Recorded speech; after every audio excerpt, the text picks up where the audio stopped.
ग्रामदैवत अंबाबाई पालखी विशाळी यात्रेसाठी पंचगंगा घाट व पात्र झालं स्वच्छ। हुपरीमध्ये विशाळी यात्रा मोठ्या उत्साहाने पार पडत असते। आई अंबाबाई, बिरदेव, रेणुका माता यांच्या पालख्या इसाळी अमावस्या दिवशी सकाळी पंचगंगा नदीवर सर्व भक्तांसह नदीवर पालखीचं दर्शन घेण्यासाठी येतात।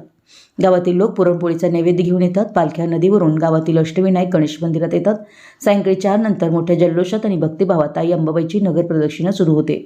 अशी मोठी परंपरा गावाला पूर्वापार लाभली आहे। या सगळ्यात नदीपात्र व घाट हा कचरा आणि निर्माल्यामुळे अस्वच्छ असायचा।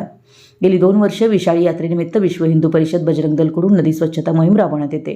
त्याचा औचित्य साधून आज सकाळी नदी परिसर स्वच्छ करण्यात आला। त्यासाठी शहर संयोजक श्री सूरज पाटील, शहर मंत्री श्री प्रशांत साळुंखे, प्रताप भोसले, सुनील पाटील, ओंकार आडावकर, रोहित देसाई, विश्वजित कुंभार, रुपेश, सौरभ बेले, स्वप्नील सांगले, तुषार चव्हाण, सुनील मगदुम, सर्व बजरंगी तसेच या मोहिमेत RSSचे उमेश दैने, अमरजी कुलकर्णी, ओंकारजी वाडकर, रणजित थोरात, प्रचारक श्रेयसजी ठाणे यांनी भाग घेतला। या सर्व स्वच्छता मोहिमेचं नियोजन मठ मंदिर सुरक्षा प्रमुख श्री श्रावण मुधाळे यांच्यासह सर्व बजरंगी व RSS संघाचे कार्यकर्ते उपस्थित होते। विशाल क्रांती वृत्तसेवा, हुपरी। सर्व स्वच्छ केला, जी होती ती घाण, नदी पाण्यात होती ती घाण, बाहेरची घाण सर्व आपण एका कडेला लावून त्याचा विल्हेवाट केलेला आहे। अंबाबाईच्या नावाने